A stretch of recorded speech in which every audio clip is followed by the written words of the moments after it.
झारखंड विधानसभा में डुमरी के विधायक जयराम महतो ने एक गुड़िया की कहानी सुनाई।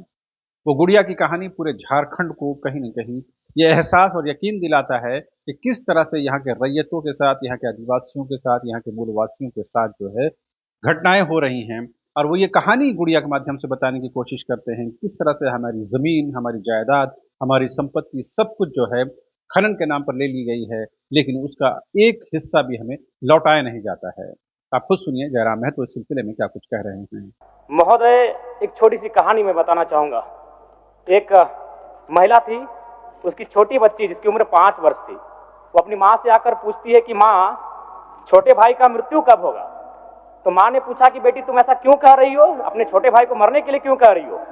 तो छोटी सी गुड़िया ने कहा कि माँ, बड़े भाई की जब मृत्यु हुई थी तो बहुत सारे लोग हमें खाना देने के लिए आए थे, हमारे घर में भोजन नहीं था, हमें कपड़े नहीं था, तो बहुत सारे लोग हमसे मिलने आए थे और हमें खाना देकर गए थे। और मैं चाहती हूँ कि छोटा भाई भी अगर मर जाएगा तो शायद बहुत सारे लोग आएंगे, हमें भोजन देंगे, हमें खाना देंगे, हमें कपड़े देंगे, क्योंकि हम 4-5 दिनों से भूखे हैं।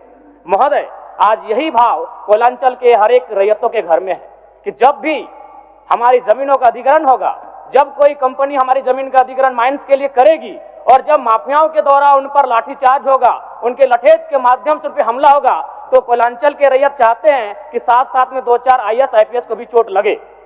क्यों लगे न? विगत कुछ दिन पहले बागमारा में एक घटना घटी थी, हिलटॉप कंपनी का मामला था।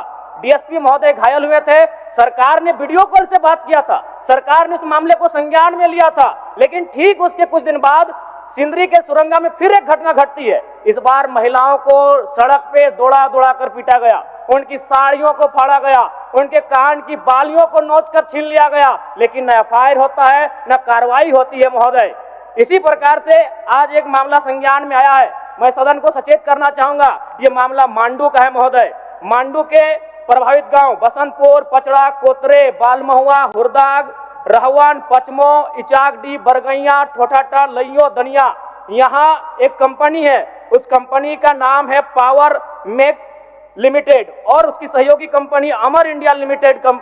इनके माध्यम से खनन का कार्य होना है। अध्यक्ष महोदय, विगत 2-3 दिनों से लगभग 500 की संख्या में महिलाएं धरने पर बैठी हैं। ये मामला मैं सरकार को आपके माध्यम से संज्ञान में देना चाहता हूं। अगर सरकार संवेदनशील है, क्योंकि लॉ एंड ऑर्डर की बात करती है, ये सामाजिक न्याय की बात करती है, विधि कानून की बात करती है, तो भारतीय संविधान आर्टिकल 14 कानून के समझ सबको बराबरी की बात करता है। एक DSP घायल हुए, आपने लॉ एंड ऑर्डर को हाथ में लिया, DIG IG ने मार्च किया, DSP ने संज्ञान में लिया, DC घटनास्थल पर गई, लेकिन जब ग्रामीणों को पीटा जाता है, जब ग्रामीणों की जमीनों को जबरन लिया जाता है, कानून अपनी प्रतिक्रिया क्यों नहीं देता। अध्यक्ष महोदय, इसलिए मैं एक गंभीर मामला आपके संज्ञान में देना चाहता हूं। महोदय, भारतीय संविधान आर्टिकल 301 कहता है, क्योंकि इससे पहले जो जमीन का मामला था वो हमारा मौलिक अधिकार था, लेकिन संशोधन करते हुए 300A में डाला गया है। वर्तमान वो हमारा मौलिक अधिकार ना होकर संवैधानिक अधिकार है। अध्यक्ष महोदय, और वो क्लाउज कहता है कि जिसके पास भूमि नहीं है सरकार उसे भूमि आवंटित करेगी, लेकिन यहाँ दुर्भाग्य इस राज्य का कि जिनकी भूमि है, सदियों से, हजारों वर्षों से वो भूमि पर वो जोत तोड़ करते हैं, और आज लगता है कि ब्रिटानिया हुकूमत बरकरार है, ईस्ट इंडिया कंपनी का शासन इस राज्य में बरकरार है। आज इसी प्रशासन के जोर पर आज उनकी जमीनों का जबरन अधिग्रहण किया जाता है। मांडू का मामला को संज्ञान में लीजिए, सुरंगा का मामला संज्ञान में लीजिए, भौरा का मामला संज्ञान में लीजिए। अध्यक्ष महोदय, क्योंकि रोज रोज आपके DSP घायल होने का इंतजार मत कीजिए।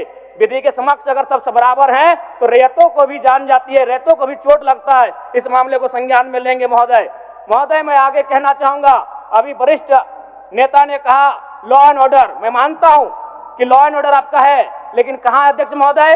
गांवों में, खेतों में, खलिहानों में, बालू और कोयला के खदानों में, माफियाओं की जेब में आपका लॉ एंड ऑर्डर है। महोदय, मैं पढ़ के बताना चाहूंगा, OB डंपिंग को लेकर भिड़ंत, फायरिंग, बमबाजी, रेती जमीन पर OB डंप किए जाने को लेकर पहले भी हो चुका है संघर्ष, चले थे गोली बम, मामला जीनागोड़ा का।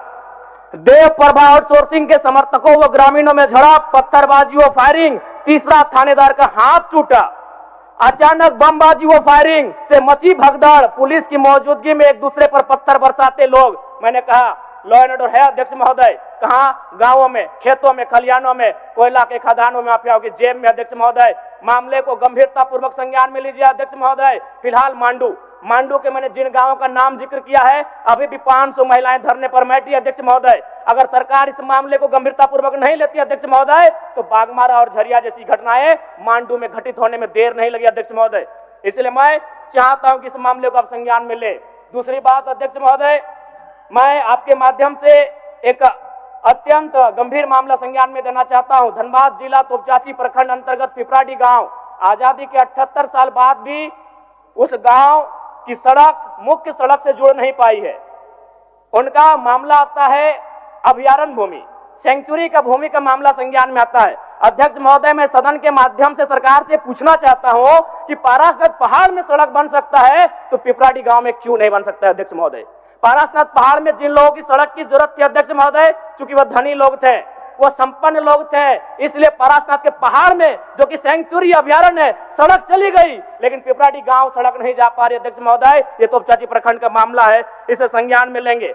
दूसरी बात अध्यक्ष महोदय, जो विषय मैंने कहा 300A में स्पष्ट है कि राज्य अपनी विधायकी शक्ति का उपयोग करके संपत्ति के अधिकारों को सीमित, कम या बदल कर सकता है। इसलिए आपसे आग्रह होगा, जो भी मामले भूमि संबंधित खासकर खनन क्षेत्रों से आते हैं, उसके लिए आप एक पोर्टल बनाए अध्यक्ष महोदय, एक शिकायत पत्रिका बनाए अध्यक्ष महोदय, क्योंकि मामला बहुत ही हिंसक रूप धारण कर लेता है। मैं उस क्षेत्र से आता हूं, मैं कोयलांचल के क्षेत्र से आता हूं अध्यक्ष महोदय। मैं रोज बमबारी, गोली, तमाम घटनाओं को देखता हूं, सुनता हूं अध्यक्ष महोदय, और आम व्यक्ति की कहीं सुनी नहीं जाती है। इसलिए आपके माध्यम से सरकार से मेरा आग्रह होगा, ऐसे विषयों पर सरकार गंभीर रहे। अगर गंभीर नहीं रहती है तो अप्रिय और अनहोनी घटना होने में देर नहीं लगी अध्यक्ष महोदय। धन्यवाद अध्यक्ष महोदय, बहुत बहुत धन्यवाद। माननीय